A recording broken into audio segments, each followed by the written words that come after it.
आज शनिवार मध्याह्न गोटे समय बरगढ़ जिला अताबिरा सरकारी नोडाल उच्च प्राथमिक विद्यालय ब्लॉक स्तरीय संबर्धना सभा अनुष्ठित हो जाइछि।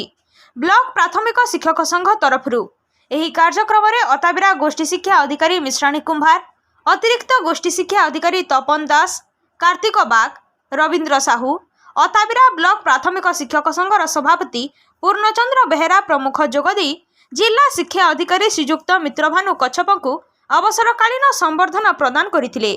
जिला शिक्षा और तालीम प्रतिष्ठान बरगढ़ अध्यक्ष रजनीकांत दास को संबर्धना प्रदान करा जायतिला।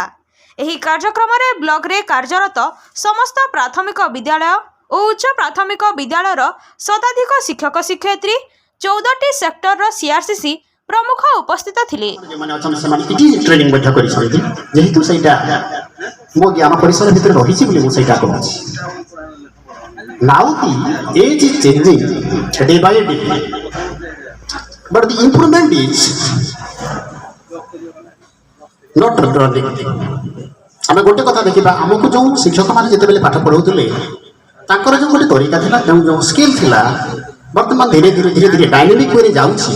तथापि भी role of the teacher in the classroom सेटा ठीक ठाक भाबरे माने अछन से माने इटी ट्रेनिंग बैठक करिसथि जेहेतु सेटा मो ज्ञान परिसर भितर रहिछि बोली मो सेटा कहछि। Now the age is changing day by day, but the improvement is not running. आमे गोटे कथा देखिबा हमकु जो शिक्षक माने जते बेले पाठ पढौतले ताकर जो गोटे तरीका थिला जो स्किल थिला वर्तमान धीरे धीरे डायनामिक वे जाउछि। तथापि भी role of the teacher in the classroom सेटा ठीक ठाक भाबरे ही पारना।